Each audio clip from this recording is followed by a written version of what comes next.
season listeners, our dynasty connoisseurs, our Don's loyal fans. We are here because Ben and I have done something in very Pylon Don's fashion and decided to do a startup draft in January. While there is still football from this season being played in the NFL playoffs, we went ahead and decided to draft for the coming years ahead because what else are we going to do, right? I mean, we wanted to get right into it. Big shout out to Brett Brito. If you're a loyal listener, you definitely recognize the name, has been a multiple time guest appearance. And also to Charlie Fryer as well for inviting us to this league. It's been a blast so far. So thank you guys so much. Ben, I'm really excited to get into what we've done with these rosters. You and I oftentimes go in a little bit different directions, and it's going to be cool to kind of break down a fresh one, especially this early on. Yeah, absolutely. And I think my favorite part about this startup draft is because you and I, like these random number generators that people are doing to assign draft picks. This was AJ and I's second time being back to back in a dynasty startup draft. And we were absolutely putting each other in the mixer. It was literally like watching Jordan and LeBron go one-on-one. Well, we're getting actually started more. So maybe more of like an Evan Mobley, Jonathan Kuminga one-on-one type of deal. But it was really good though. And we had a lot of fun. I know I sniped you a couple times. You sniped me one time. Oh, one of your best values. That made me mad. Yes, I was very proud of that. And you knew I was taking him if you didn't get that guy at that spot. So let's not waste any more time. Well, actually, no, let's waste a little more time because you can follow us both at our new Twitter handles, at Ben and at AJ, the Pylon Don on Twitter, along with our joint account at the Pylon Dons. Please check out our Instagram at the Pylon Dons. And let's get it going. We're back on YouTube. You can see our faces. AJ got the fresh fade. My cut's from Drew Blends. You can't see it because I'm wearing Beats. But let's get it. Let's get it. I mean, the first thing we're going to discuss and just quickly go over are some of the notable trades we made within the startup draft. A lot of times when teams are kind of trying to figure out who's going to be where they're picking, what type of route they're going to be going, a lot of the times what that's going to lead to is people either trading up or down in the startup draft at the expense of rookie picks. It's no secret to those who talk to me off of the air, and it'll become less of a secret as we go through this offseason that I am absolutely all in on the 2023 rookie class, as are many a Twitter user, as I have learned from experience and sort of a confirmation bias bubble that I've created from my interactions on Twitter. So I actually traded back from the 310 in my startup all the way back to the 705 at the expense of picking up a 23 first rounder. And then I actually traded out of my first round spot as well as my 13th and 15th round picks for a 2023 first rounder, the startup 211, and a startup 10th round pick, among some other change. Believe there was a second rounder involved as well.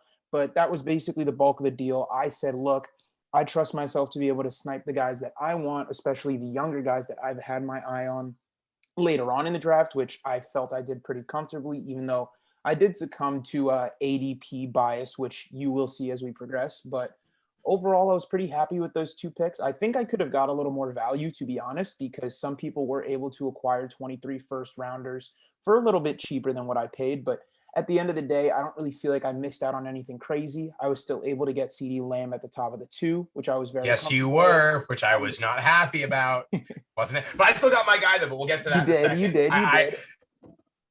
Yes, you did, and I was very upset. But hey, you can't be mad because you had a choice. Oh, yeah. You had a choice. Yeah. You had to live with that choice. Like, when you came back to me, I guess, sorry to cut you off, but I feel we're talking about it. So AJ picked before me, and AJ was deciding between CeeDee Lamb and Kyle Pitts. I was initially in the past have not been a Kyle's Pitts truther. And I actually feel very validated by that decision in the past because, well, if Kyle Pitts was on your roster last year, you likely did not win a fantasy football championship because the tight end 5 and as your 3rd or 4th overall pick is just not going to get it done.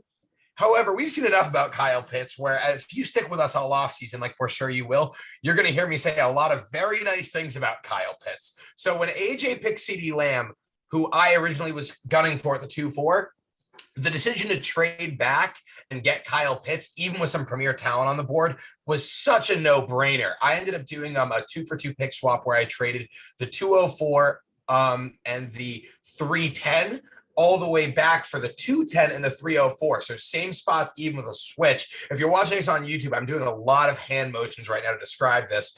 So I ended up switching out Tyreek Hill and Travis Kelce for Kyle Pitts and Antonio Gibson, which is the kind of move that isn't going to really be great for me in this 2022 season. But when you get into 2023, 2024, this move is going to pay off for me so long term. And it's not even going to be close for that matter. I think this was a really, really good trade for me. Yeah, totally. And there's a very realistic occurrence where you fall victim to ADP and you feel pressured to take a Travis Kelce, even if you do want to stay young. A little bit of a sneak peek. You did go Swift at the 109, so it provided you some flexibility, and choosing to go young with that trade back, being able to trade back 7 spots in the second round, 6 spots in the second round, and still get your guy that you were gunning, pretty much flipping a coin between, is nothing short of a exactly. Great deal. So yeah, you can't really complain. Definitely. Yeah, exactly. And then the other trade I really made, and I know you're not happy about this one, AJ,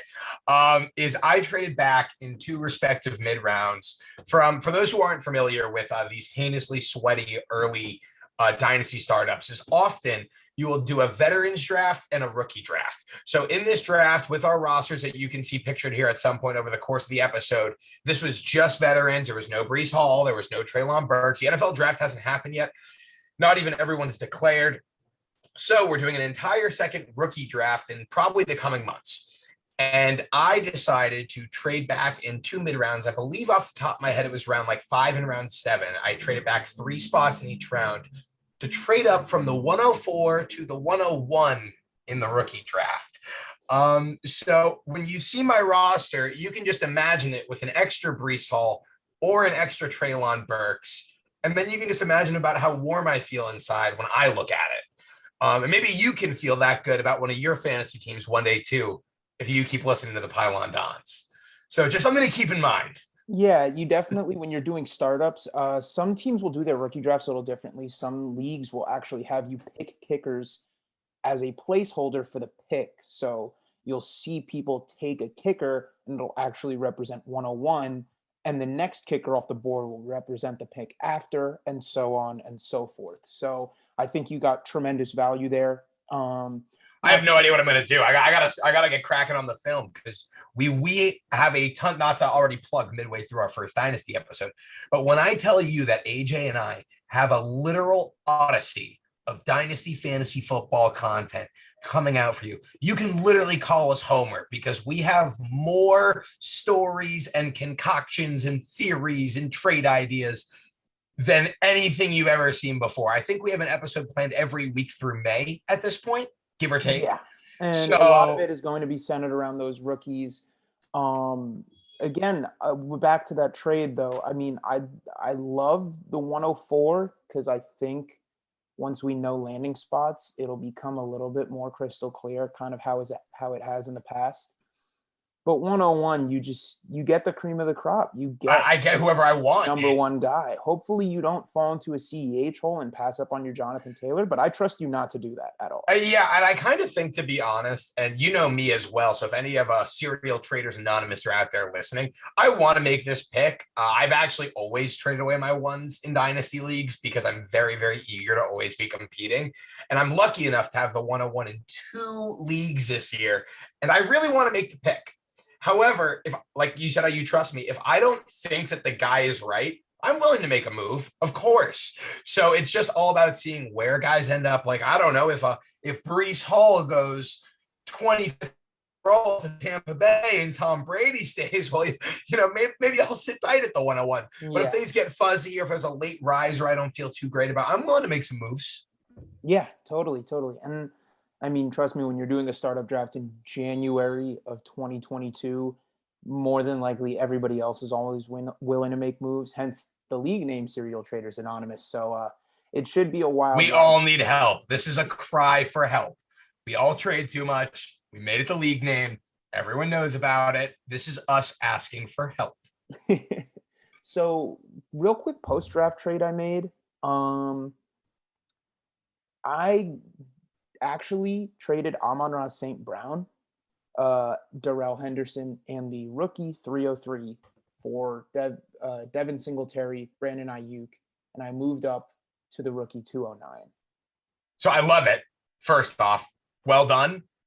I think the running backs, I think both of them are total washes. I even tweeted out the other day, like, remember when Devin Singletary was playing so well that Buffalo's not drafting a back, and then he averaged 2.6 yards per carry in the divisional game, you know?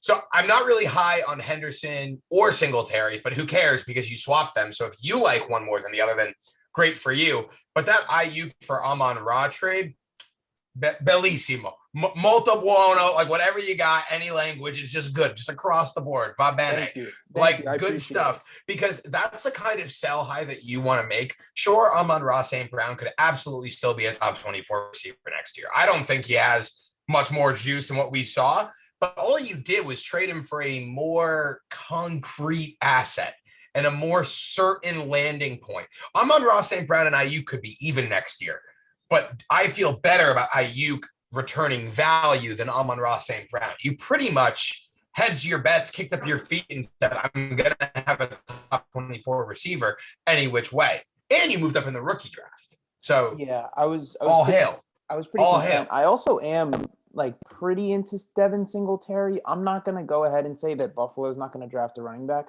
but I'm also not going to say they're going to spend top end draft capital on a running back either. They could take one later and pair him with Singletary.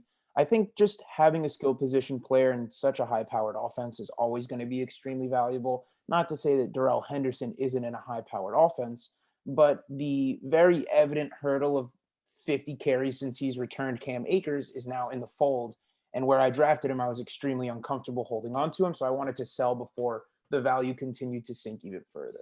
Absolutely. And before I proceed, because we're talking about Buffalo, and I think our listeners are probably pretty confused right now, because of course we saw what Gabe Davis did the other night. Pause. No one freak out. We have a huge episode planned the week after the Super Bowl. We have a great guest coming on, and we're going to do all of our dynasty takeaways. So hold your horses. We will talk about Gabe Davis. You're just going to have to wait, like we all had to anyway, for Gabe Davis. Back to our regularly scheduled programming, and I think we explained that trade pretty well. So I think we're actually with that shameless plug again, we have a pretty natural segue into discussing our favorite values and least favorite values, and pretty much some pats on the backs and scolding ourselves for decisions we made in this draft. So AJ, to get things started off, would you please tell me your favorite value pick that you made in this draft? You're gonna love this one. I'm not, because I'm mad that I didn't get him at the 10-4. Because I want to be talking about my team right now, but you took him at the 10-3. Kenny Gainwell. I'm mad at you. I'm head over heels for Kenny Gainwell. The draft capital scared everybody away last year when he got taken in the 5th round, pretty far into day 3. People kind of forgot that we were talking about him as a late 1st, early 2nd round pick in rookie drafts prior to that, and he slid. And when I mean slid, I mean like slid in an unforeseen way. And he ended up in an Eagles backfield that looked really gross. But friendly reminder, they hate Miles Sanders' guts. So, which is also wrong in every sense of the word. Like it's absolutely mind-numbingly infuriating, because I feel like if you put Miles Sanders on like any top offense, he'd be really good. Like he's wildly talented. But anyhow, Kenny Gainwell's good too. We're talking about Kenny Gainwell. So it's all cool. And I think he showed more than enough his rookie year, particularly in the receiving game, and alongside a rushing quarterback as well. Jalen Hurts rushing for 10 touchdowns. He was still able to be productive, which was massive for him. I saw that he was a very efficient runner. I'm very comfortable putting in some decent draft stock into a guy who I think has really limitless upside. I halt you at the word limitless, but I agree with everything else you said, because I do think that the rushing quarterback provides something of a limit personally, like kind of like how like prior, like think about J.K. Dobbins as a comparison. Like as good as J.K. Dobbins is, and he's amazing, like especially pre-injury, like everyone's like, well, Lamar's going to take a couple on the goal line. Jalen Hurts is going to get his too. However, what I think works the best for Kenny Gainwell actually is that Jalen Hurts isn't a great passer. Like just straight up, like look at the metrics, look at the numbers. This is a freezing cold take. I don't even need to defend this on air. Go Google it yourselves. Go look at it. He's not a good passer. But what don't good passers do often? They make safe passes. They check the ball down. They target short guys. Those 3-4 yard flats to Kenny Gainwell, where Kenny Gainwell, That's a yak daddy right there. That's a guy who he gets the ball behind the line of scrimmage, things can go crazy for him. So I think that the upside is really high there. I think Kenny Gainwell is a longer term stash. I don't think 2022 is the year. I think 2023 could really be the year. I think we're very much in lockstep with our analysis on Gainwell. We're both a little bit higher than consensus on him, and we are aware that you are going to likely have to wait a year with a guy like Gainwell to really maximize his potential and really maximize the value for where you drafted him. Ben, I like both of your values at ADP. I like your running back selection a little bit more because the running back selection was a better value. That was honestly like, that was the biggest no-brainer of a pick. That like, I don't know how he slipped, don't know what happened, but when I get the notification, Ben the Pylon done, you're on the board, first pick of the 6th round, and I see Elijah Mitchell just staring at my face. I think I picked in like 5 seconds. If we did a fast draft, I could have done the pick as opposed to the slow draft style that we did, because Elijah Mitchell keeps me up at night, to be transparent, because I've been on this Elijah Mitchell wave for over a calendar year. I was on the wave. He was my running back 5 over Trey Sermon in our way back early days, 60 episodes ago. Life, family, death, job. A lot has happened since I've had Elijah Mitchell as my rookie running back 5, including me taking Trey Sermon everywhere because I was also really excited about him. Thankfully, I have learned, and we don't make the same mistakes twice. That's just how it goes. Like, there's this huge thing where it's like, just because I was into Trey Sermon prior does not mean I have eyes. Does not mean that I don't have eyes. Yeah, stay with me. Like, I saw what happened, and I knew that I believed in this talent before. And the whole reason I like Trey Sermon was looking at this Niners offense. So if you're telling me that I can get the guy that I've been a day one believer in and get him in the 6th round for the same reason that we took a mediocre prospect all the way to 1st round rookie capital in the 6th round, that's like the biggest no-brainer in the history of no-brainers. Like, yeah, it was just like, the difference is he's proven it tenfold. I mean, he took that starting job, absolutely ran away with it. When he wasn't injured, it was the Elijah Mitchell show. And then obviously Deebo Samuel was involved in the backfield, especially in the latter half of the season. But in terms of the true alpha running back, and we're talking a traditional running back room, it was Elijah Mitchell's, and then everybody else was kind of there, especially with Jeff Wilson and Raheem Mostert leaving in free agency most likely this offseason. I think the upside for 25 plus touches on any given Sunday, especially if the Niners are as good next year as they have been since week 6 of this year, is really, really evident. They're totally going to lose on Sunday, though, just straight up. But anyhow, your next pick at the 5'10", I thought this was a really good pick. I thought it was in line with ADP, and I think it's a total smash spot here. So how are you feeling about Elijah Moore? I saw more than enough out of Zach Wilson. I saw more than enough out of Elijah Moore. You see enough out of Mike White? White and Zach Wilson. And I think he's proven enough to show to me that he's definitely a top 20, top 24 dynasty receiver. Top 20 might be pushing it. He might be in that 20 to 24 range if I'm suppressing the Jets bias down as far as humanly possible. Well, it's funny because it's pretty rare that the Jets bias makes things better. Usually it's like, oh, this guy's on the Jets, he sucks. Like when I was really bored last year and had too much time on my hands and was on the LaMichael Perine Kool-Aid, which we don't talk about too much, especially on air. I was like, yeah, like this guy, like top 100 pick, had a couple carries. You're like, dude, he's on the Jets. Like, there's no way this dude could do anything. I back to that. Yeah, you did say that. You did say that. Yeah. But it's a different looking Jets offense. They've got 4 top 40 picks. And while they are likely to address the defense with at least 1, if not 2 of those, they want Zach Wilson a ball. And Elijah Moore is likely going to be the biggest benefactor. He gives me somewhat in the mold of like a smaller Chris Godwin or a Calvin Ridley type. So those are the types of comps that I'm giving Elijah Moore. It's a little bit of high praise. But again, I'm a Jets fan. I'm going to take it where I can get it. And at the end of the day, I think that I'm really happy with the value that I got for him. Yeah, absolutely. When I got this guy at the 4-4, right after you, no offense, I was going ballistic.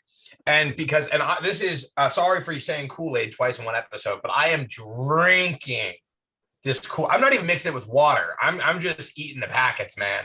Like just straight up. Because Chris Godwin is coming off the injury and is additionally a free agent. Antonio Brown is no longer a Tampa Bay Buccaneer. Tyler Johnson is kind of giving draft capital truth this a little bit of their own medicine. Scotty Miller is great, but he's not really a guy. And like, don't get me wrong, I love Jaden Darden as much as the next guy, but this is like comparing Goliath and David. Because when Mike Evans was there at the 4-4, going into his age 29 season with a potential to be the sole alpha in this Tampa Bay Buccaneers receiving corps, I was going absolutely ballistic. Age 29 is generally the apex for tons of guys. Mike Evans is not going to be a staple on my team named the Panda Zone, because I had a cool picture of this ice cream place with pandas. I have a t-shirt from there too. I'll show you guys sometime. Mike Evans is not going to be on the Panda Zone in 2025. What Mike Evans is going to do for me next year is that I, in my opinion, have a guy who has top 6 wide receiver upside, at least as of today, as of recording. We're looking what we know today. I got him at the top of the 4-4. Mike Evans, we've seen what happens when Mike Evans gets 150 targets in a season. He was the wide receiver 2 overall. It was some time ago. But Mike Evans isn't a PPR guy. He's not a check down guy. He's not a yak daddy. Mike Evans is a deep threat and a red zone threat, and the guy who will out muscle you, out hit you, jump over you. And those guys tend to age pretty well additionally as well. Because like no one's like, oh, Mike Evans has the craziest speed in the game. That's not what's going on here. Regardless of whether Tom Brady plays next season and Mike Evans is his number 1, beautiful, or if Tom Brady unfortunately retires, which would be a terrible, terrible thing to happen, I'd be very, very sad. Whoever they bring in, Mike Evans should still see all the volume.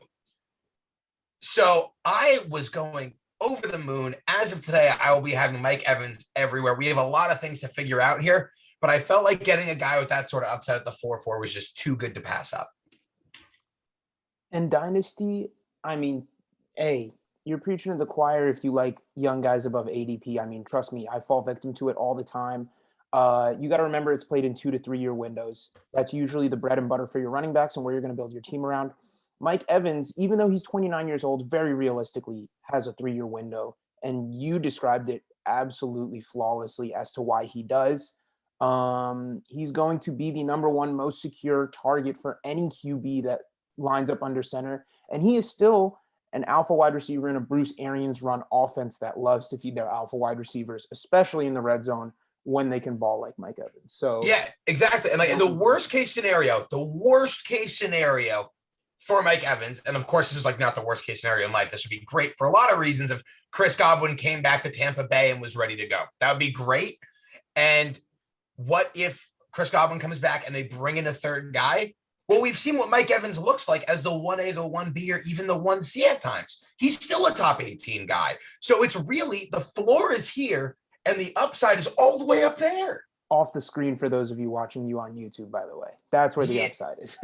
Exactly. Yeah. All right. So we'll bang through the worst values real quick. These hurt. Kenny Galladay at the 11-10. I wouldn't take him at 20. I fell victim to like, hey, he's a veteran. Who knows? Maybe the Giants figure it out. I was sipping the Kenny Galladay, 3rd time this episode, by the way, Kool-Aid. And Kool-Aid, behind last year. So I'm definitely a little bit annoyed that I kind of fell victim to ADP-itis, for lack of a better term.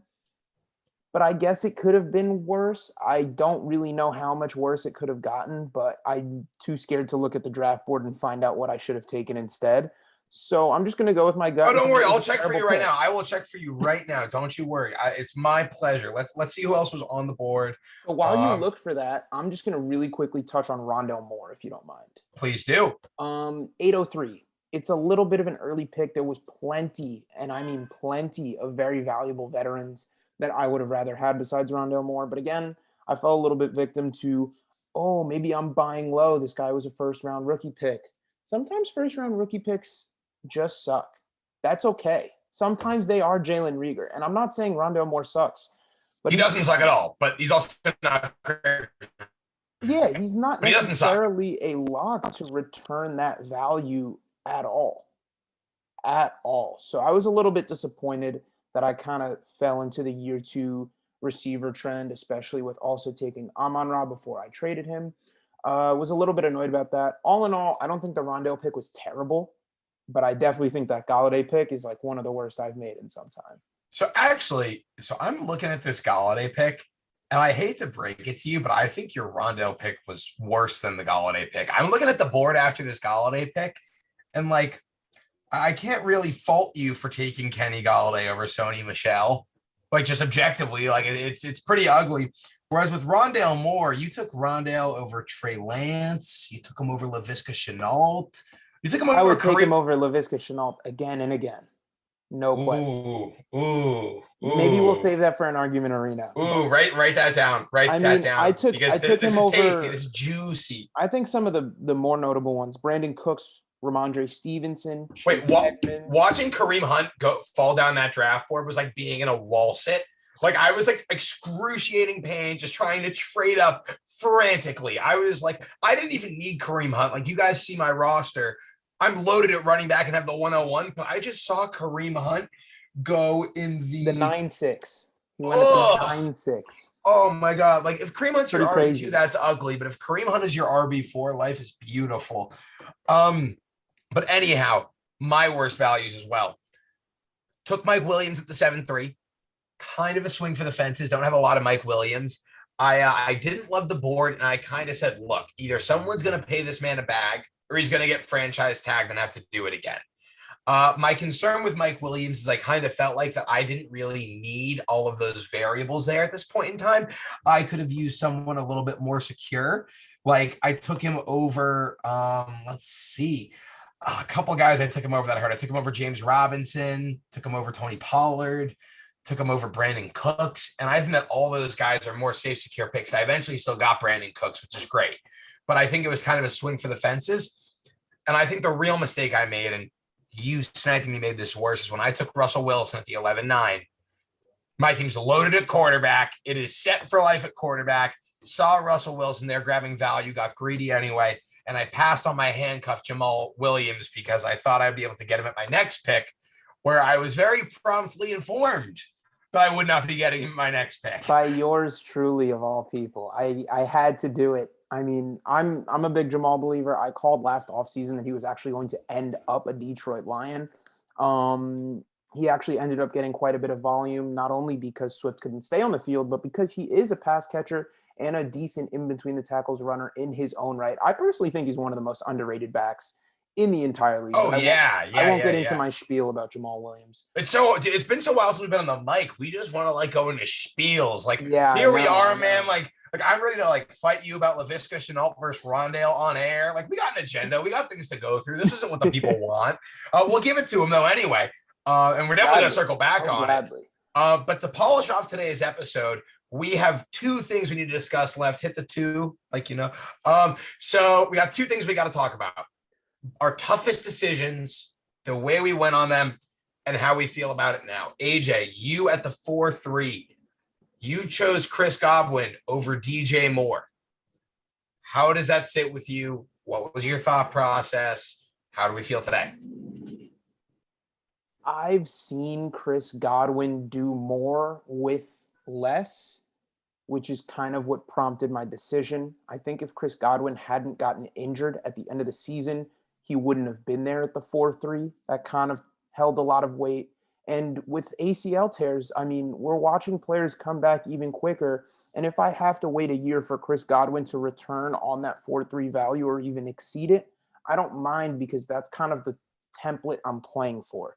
I've talked about DJ Moore quite a bit on this podcast as well. And while he provides such a safety, trusting the Panthers as an organization is a huge weight on my back in its own right. But on top of that, he just hasn't hit that peak where he's been drafted repeatedly, where he's being drafted in the top 13, the top 12. Some people take him as the dynasty wide receiver 10 or 9, even a year or 2 years ago. He's yet to return that value. there's always been some hurdle in the way, whether it be Teddy Bridgewater spreading the ball to Robbie Anderson, or Christian McCaffrey not being able to stay on the field so defenses can key in on him more, or just the overall QB carousel. Something is always weighing down DJ Moore, and objectively, they're probably neck and neck, or you could even give the edge to DJ Moore as a pure receiving talent. But we've seen Chris Godwin have an elite level of volume and return an elite level of production, and I just haven't seen it from DJ Moore yet. Okay. So I think you make a lot of good cases, and I'm happy with your pick. And I can't give you too hard of a time because I took Mike Evans over DJ Moore because I felt that he fit my team more and what I needed, not necessarily because I think that Mike Evans is going to be better than DJ Moore for a long time. Like you said, fantasy football is played in a 2 to 3 year windows. I have a couple concerns, I'm in sales, we call them objection handlings. I'm going to put you on the spot. Couple things. First off, shout out to Nick Ercolano because I literally cite this all the time, but I just love how he says it. I think it's brilliant. Don't go looking for injuries in fantasy football. They will find you. Huge believer in that just overall. Totally agree with you. Chris Godwin should be fine. Hopefully will. But the concept of like taking guys who are already injured at probably a similar ADP to where they'd be should healthy. Like maybe he goes at the 312 as opposed to the 4.3, like not too far off. There's that. Now, additionally, we both know how good DJ Moore is. It's never been a talent thing. He always puts up statistics, but just not enough to really match his fantasy output. I'm going to do a little bit of a religion history lesson on air. During the story of Passover, there's a saying that said called Dayenu. Have you ever heard of Dayenu? I have not heard of Dayenu. Dayenu means it would be enough for us because it's supposed to be the Jewish people thanking God, being like, oh, if you had just taken us out of the land of Egypt, that would have been enough for us.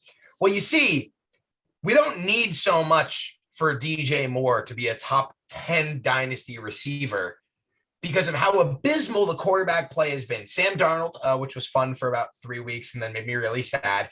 Cam Newton and PJ Walker aren't going to get it done. But Dayenu, I think a guy like that's just competent, a Jimmy Garoppolo, a Kirk Cousins, not going to happen. But even a Matt Ryan, like someone with a brain and an arm who would be on any roster in the NFL, I think is all it could sincerely take to unlock DJ Moore, especially given Christian McCaffrey's injury concerns, Terrace Marshall Jr. not panning out as a rookie, Robbie Anderson's fantasy value being inconsistent, to put it gently. So I really think that with mild quarterback improvement, DJ Moore the sky could just be the limit. And if you're in my league, don't listen to this episode because there's definitely an offer for DJ Moore in your inbox. So I don't disagree with anything you said. I love that you cited the Terrence Marshall Jr. point as well. But again, you don't want to jump the gun with that. We saw Terrence Marshall Jr. be involved during the week Sam Darnold played well before completely falling off the grid with bad quarterback play. Maybe that's a stack that'll do it for Carolina. Maybe like they just got to get like more Darnold to Terrace Marshall and we'll just be good to go. But also when Sam Darnold was playing well, like you said, DJ Moore did have a little stretch of being an elite guy. So I did sort of take that away from him in my original point. So I'm really glad you brought up Sam Darnold as well so that I could put some light onto that. It wasn't an easy pick. I'm pretty sure I took a good hour of the slow clock draft, basically flipping a coin between these two guys. But for me, it was being high on Chris Godwin in the past and being correct almost just sort of outweighed it all. And also being correct about DJ Moore not returning ADP in redraft the last 2 years and being correct about that. I kind of just wanted to stick with my gut, but I totally fair. I've been very much been like a toxic relationship with him. 2018, I was all about it. 2019 and 2020 stayed away. And now I think it's been enough time where I can let DJ Moore back into my lineup. My tough decision, and this was hard because, I'm usually I have a lot of conviction with my takes. I say what I say. I don't really teeter-totter. I backtrack with new information and I don't get stuck in take lock.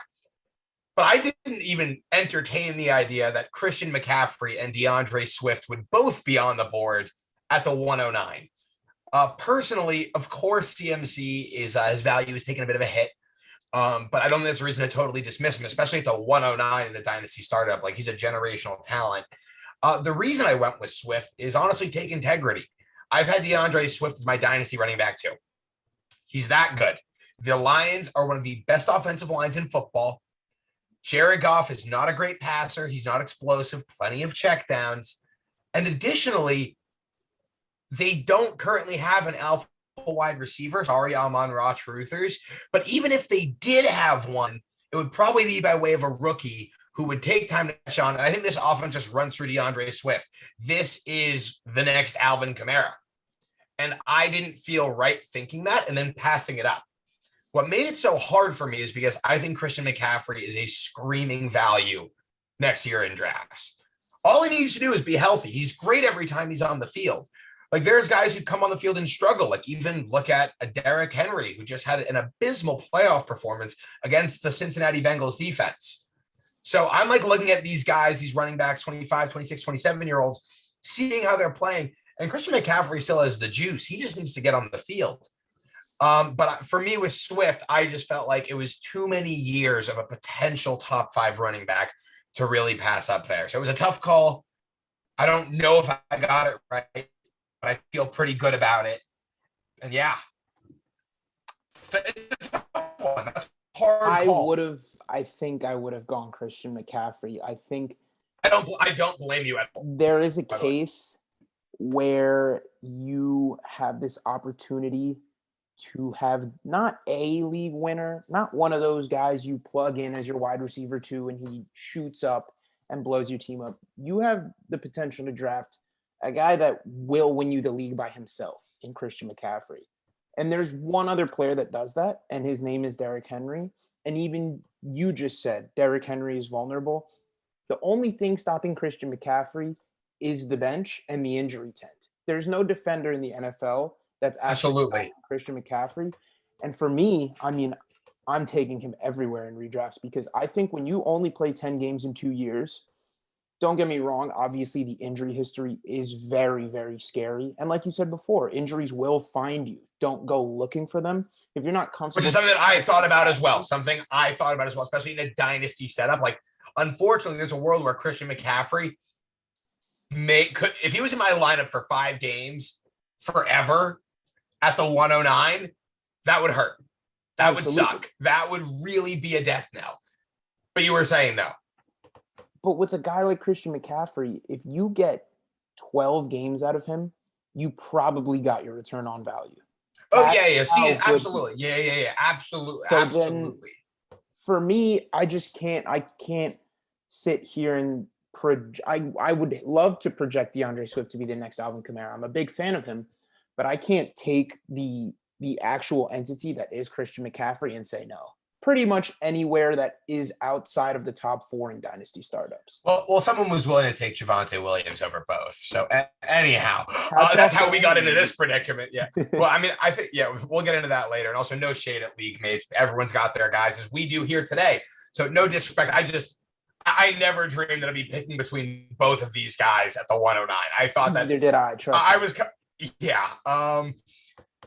Wow. So that was a lot of content. Yeah, I think that's it. We hope you enjoyed seeing our faces on YouTube. AJ has added in our teams over the course of the episode so you could see them. Additionally, if you were with us via audio and just the podcast, because you don't want to look at AJ and I's ugly faces, that's cool too. We love you. Just subscribe, leave a review, tweet at us. If you have any opinions on what we said, and we said some controversial things. I mean, we said nice things about Kenny Golladay on a fantasy football podcast. That's got to make some of you mad. So definitely tweet at us at Ben the Pylon Don, at AJ the Pylon Don, and at Pylon Dons on Twitter. DM us some serious Kenny Golladay hate on Instagram at the Pylon Dons. And stay tuned because we have a jam-packed off season for you guys. Yes, we do. Thank you guys for tuning in. As always, we appreciate all the listens, and we hope you guys stay tuned for the rest of the Dynasty content we're going to be bringing. My name is AJ. My name is Ben. Take it easy, guys.